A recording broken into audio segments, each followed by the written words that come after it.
friends. We're back. Your favorite podcast of the week. It's Location Weekly, and we're recording episode number 591. How's it going, Brianna? It's going. Been a really busy couple of weeks. Been trying to sneak in a playoff game. Last night was not good for the Braves, but everything is falling into place. Planning for Halloween for the kids. The leaves are changing. It's beautiful. Counting my blessings. How about you? Yeah, just crazy busy, work schedules right now. Like between Retail Loco, which is coming up in 10 days or so, Yeah. and I'm off to Tokyo tomorrow, so for the week, and for the CTEC conference, which the LBMA is participating in. So just a lot to do and a lot going on. And yeah, really not much time for anything else. But at least the Braves are still in the playoffs. There's that. This is true. This is true. Yeah. We'll see if they can hang on. Yeah, yeah, for sure. So speaking of Retail Loco, remind you guys again, if you haven't got your ticket yet, Retail Loco's October 26th and 27th in Atlanta. And you can just go to retaillo.co, that's retaillo.co, and you can see the agenda, lots of great speakers, and sessions that are going on there. And yeah, just we'd love to see you there in person. We just confirmed our final keynote for the 27th, which is Krista Rouse is going to come and bring us some learnings from the Weather Channel as well. So pretty excited about that, and real-time data and how we mash that up with advertising and all that's going on in that space. So excited about that as well. Yeah, you guys have an amazing speaker lineup. It's going to be awesome. Yeah. All right. Well, we'll get back to what we're here to do, which is 4 stories that we want to walk you through for this week as normal. And I'll let Aubriana kick us off. All right. A facial recognition story from the U.S. government here. And, when you come visit us, Steve, here in North America, you have to go through customs, right? And when you do that, we had self-serve passport kiosks for quite a while, but those are now being replaced and have been replaced by facial recognition cameras that are attended by those U.S. customs officers. So the self-serve passport kiosks are now being phased out. They did not verify faces. And now they are introducing, I think they're saying more than 80% of travelers that are coming in, they're introducing these facial recognition devices that they're going through. I know I just recently went on a trip this summer, coming back from British Virgin Islands, and I had to do this, and, coming back from Dominican Republic, same thing. So like it is being phased in. And in April, the U.S. Customs and Border Protection reached its goal of installing cameras next to customs officers in every U.S. international airport. So obviously, like we've been seeing this for a little bit of time, but it's helping to spot, foreign nationals without proper visas as they depart the country. It's also helping, obviously, just verify who you are when you come back in. So the software is going to improve the security, efficiency at the ports of entry, and some privacy advocates are having a challenge with this, I think. But facial recognition is one of those touchy points. I think this is an application where facial recognition actually does make sense. If you're traveling, you want to verify who you are, and you want to enable those officers to be able to do their job to the best of their ability. And I think that this is really helpful and applicable here. It's not like you're talking about a retailer having, access to this data. I think it has to be certainly like protected and mandated in how it can be used and how it can be accessed, right? But I think that this is a good application for this type of technology. So not anything like super groundbreaking, but obviously just the government being able to use this to verify who's coming in and out of our borders, and that people are who they say that they are, beyond just a picture on the passport. So I'd love to hear your thoughts about this as you're about to travel. Yeah, I mean, For me, I think this is, sort of just where airports need to be and where travel needs to be right now. Obviously, you go to, Tokyo, where I'm about to go, or China, or any of those types of markets. This has been in place for a long time. When I travel between Canada and the U.S., which I do fairly regularly, I have Nexus, which the kiosks, when I return back into Canada, are facial recognition based. And those have been there for a number of years now. So, I'm with you. I think that in the context of airports and security and travel, I think this is a good use case for facial recognition, right? I think we need to do everything we can to make sure that, these are the people that are supposed to be traveling are the people that are traveling. And I think having facial recognition be part of that and not just a scanned passport, I think makes a ton of sense to me. And I'll give you a quick little sidebar story. I was returning from Heathrow to Toronto back in May of this year, and there was a lot of problems with at the airport in Heathrow, and a lot of problems with their software systems and a whole bunch of things. And it was hours and hours of delays. But what was really shocking to me is their entire check-in system at the gates and stuff went down. And so they had to check everybody in manually. And it was insane because literally you would go up, you would show your boarding pass, and there was nothing there was on the computer side for them to verify that you are that person. They have no image, they have nothing to scan it with. It was just, do you have a boarding pass for this flight? You can get on. And I was like, wow, like that is, the ultimate failure in security. Yeah, scary. Anybody could have printed a piece of paper with a boarding pass and got on that plane. Yeah. I was in shock. So it's I'm all for this, and I think it's a perfect use case for facial recognition. So There you go. anyway, there we go. All right, on to our second story. So last week we talked about a co-op grocery in California that was using robots for inventory, and must be a trend that's developing now because we're talking about it again this week. So there's a grocery chain called Woodman's Markets. They have 19 stores throughout Wisconsin and Illinois, and they're not doing shelf technology like we were talking about last week, but they're using autonomous robots across their stores, really around improving their processes around pricing and inventory. And they're using technology, robots from a company called Badger Technology.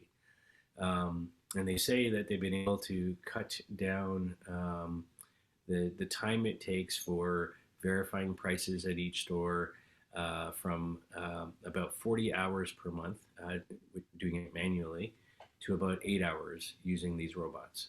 So a huge amount of time savings and cost savings related to that. And so these robots go around, they scan the shelves, they ensure that the prices are compliant with what they're supposed to be, and hang the appropriate price tags. They're also tapping into product location data through the software that's tied into this robot system, and they can then expedite order fulfillment and warehouse management, and pick and pack the right products from the warehouse side to then replenish the shelves and so on. So I think this is something we've talked about a little bit over the course of this year in a number of cases where robots are being used in restaurants to prepare food, or in retail for inventory purposes or things like this. So I think we're seeing more and more of this.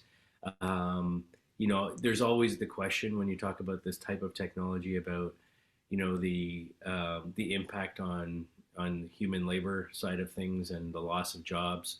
40 hours down to 8, to do the same kind of task. What does that mean? And what do we think about that? But at the end of the day, I think, we're in an era right now where, especially coming out of COVID, probably going into a recession, inflation, where it is today, I think every business is just trying to survive, retailers in particular. And if you can find ways to be more efficient and save money, you got to do it. So I'm, kind of that, thinking on this at the moment. What are your thoughts? Yeah, I mean, I think that for sure, like if you don't think that, robots and computers are coming for your job, we all need to take a look at that, right? But yeah, I agree. Like we've had so many challenges, especially when you think about this type of application, whether it's grocery or retail, and keeping things functioning, right? From a staffing standpoint, it's been really, really challenging. And so you mentioned restaurants, right? And I think that we're going to continue to see a trend there because for so long, people didn't want to work. They were making more money, perhaps, or close to it by just, taking the unemployment options that they had throughout COVID. And now it's like, well, we couldn't hire anybody. Nobody wanted to come and work. And so now we're going to like fulfill that with a machine that can be much more effective and isn't distracted and doesn't need to take a break or eat or whatever.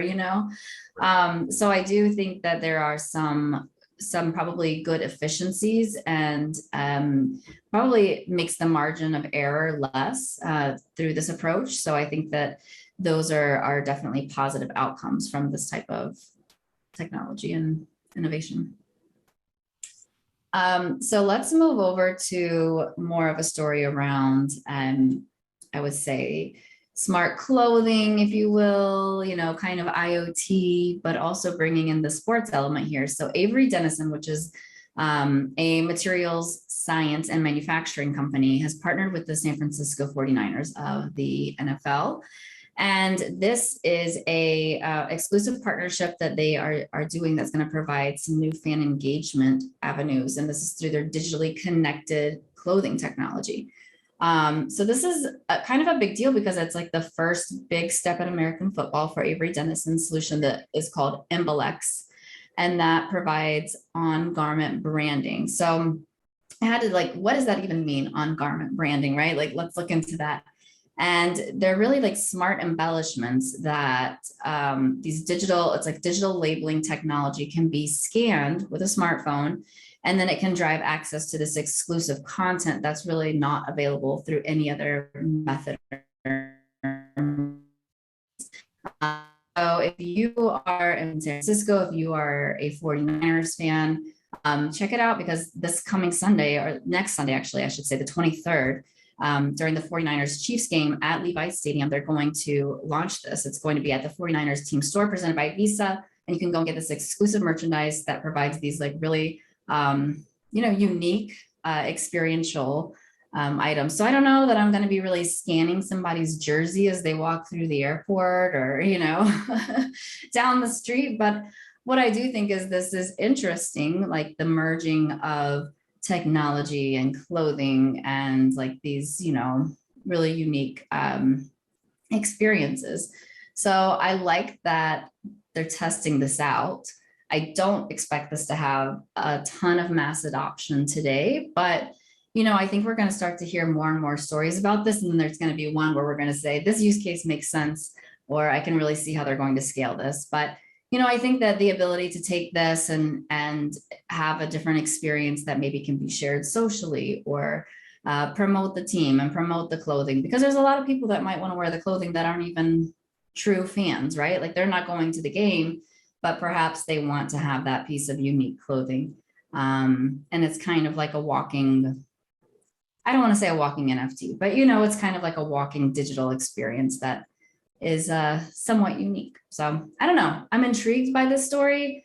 I like the technology that Avery Dennison is providing. They offer a lot of, wide array of material science technology that I find very interesting. So I think this is, one to watch.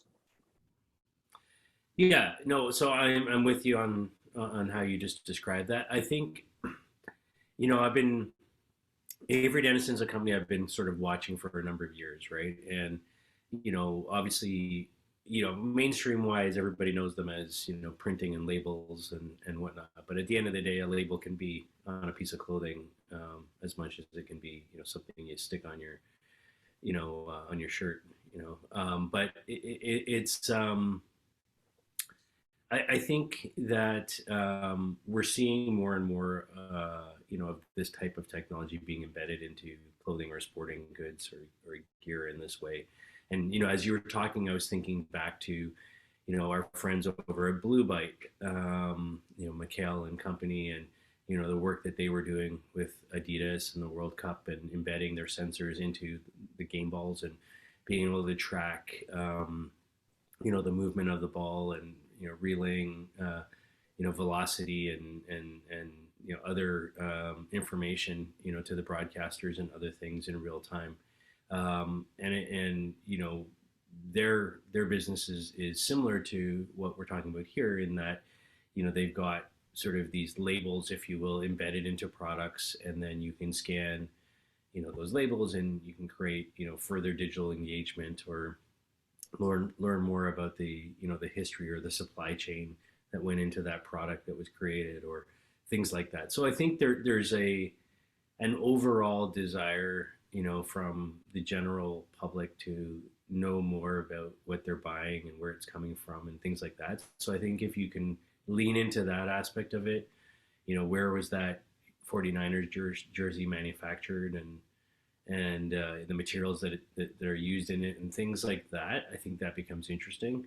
To your point, I think if you can then create social content that then drives more fan engagement and sharing and likes and things like that for the brand, I think that's also a good thing. So and I like that they've got they've set up this sort of Mblex personalization station as well inside the team store, or they're planning to set one up inside the team store next year. Because I think then it's not even just buying stuff that has this embedded in. You can take your existing 49ers jersey and go in and get it, sort of, fixed up to include this type of tech in it, right? And I think that's interesting. And I think, so, it's smart in thinking that it doesn't always have to be about selling a brand new jersey. It could be about, taking the ones that you already have and then, paying something additional to add some new sort of layer of experience on top of it. So I like that as well. That's like All right. a technical adult version of bedazzling. There you go. I like it. I like it. That's a good way to describe it. Okay, on to our final story. So this just a bit of a mashup story, because I keep seeing more and more announcements, and I thought we should just talk about this a little bit. So over the course of the last year or so, I've seen a lot of retail brands start to make announcements about getting into the venture capital space. And so Sephora, back late last year, announced this incubator program of their own, looking for startups to kind of come into Sephora and help move their brand forward. And from a technology point of view, they were focusing specifically on Black-owned brands and things like that. Putting $100 million plus into this fund. And so there's, a big movement around that. Home Depot, similarly, this past May announced that they're creating a $150 million venture capital fund to invest in early stage companies. Victoria's Secret, earlier this year as well, announced an $18 million minority stake in a beachwear brand that has some tech associated with it. So I think from when we look at the world that we're in at the LBMA and location and technology overall, it's one thing if you're a tech startup and, you're out raising capital and, you're approaching the traditional VCs are out there, or the retail tech VCs, if you're focused on retail and so on. But I think it's interesting to see that these brands directly are stepping up and saying, we're creating our own funds and we're creating direct relationships with the startup community. And I think, to me, this is super appealing, right? As a person who also runs a startup, I look at it and go, wouldn't I much rather have Home Depot as an investor, because they're also potentially a customer, right? that can use and prove out my technology and my use case. So it's much more strategic to me than sort of a third party venture capital group that isn't directly in the space, but maybe has a portfolio of other tech companies in the space. So I find this a super fascinating trend, and I think we're just going to see more and more of these.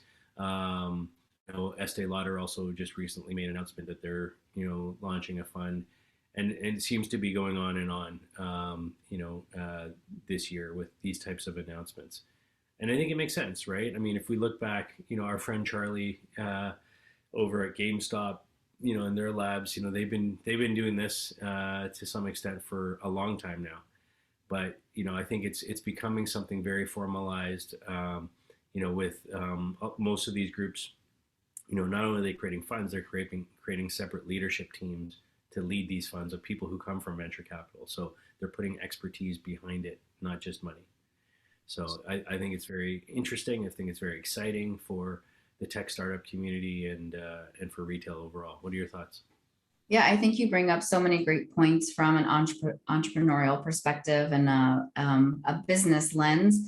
But what I love about this story, I'm going to talk a little bit about the other side, is from a consumer perspective. And I think that one, specifically thinking about the Sephora application here and them investing in Black-owned brands. So I think that consumers are excited to see this because it shows that a brand is not only investing in, diversity, but they're actually they're real about it. They're not just hiring a Black chief diversity officer, right? They're actually investing in that. And I think it makes a big difference in the products and the services that they put out to consumers. So I think that we've seen probably in the last 10 to 20 years, for example, like ethnic hair care has grown from, this one little section that you had to find on the Walmart aisle to now being, rows and such a, from every range of hair type and follicle, you can find exactly what you need. You went from skin care lines and only having something that was made for skin that was fair like mine to now you have a lot of different shades and a lot of different offerings. And I think that's so important. And what it shows is that when a diverse group are informing your business decisions, the products that you put forth will actually be consumed by consumers and they'll love them, right? And they'll give you feedback on them. And then you can grow and then you're catering to a whole new, spectrum of people that you were not able to. So that goes back to the business, piece that you were mentioning previously. But I think that this is long overdue. And I'm glad to see, specifically beauty brands investing in this and obviously some of the other big companies following suit. Yeah, completely agree with that. So, I think we're going to see more and more of those, right? I think a lot of other retail brands and even restaurant chains, I think some of the bigger groups, will make similar moves as we get, into the rest of this year and into next year. You're going to see more funds open up, which I think is exciting for, for folks like us in the startup world. Like I can tell you from our point of view at Ground Level Insights, we're been in the capital raise effort the last little while, and there's a retail brand, a very well-known retailer out there that we're talking to right now that's potentially looking at investing in the company. So and they don't even have a formal fund yet. They're just looking to do it as a strategic play. So amazing. Yeah.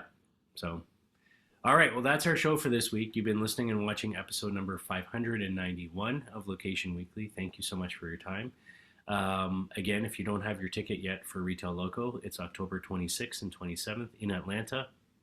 Just go to retaillo.co, and you can learn all about the great agenda and speakers and what's going on there. And we'd love to see you in person in just literally 10 days. So let's see you there. Thank you, everybody. Have a great week, and we'll see you soon. Take care. Bye.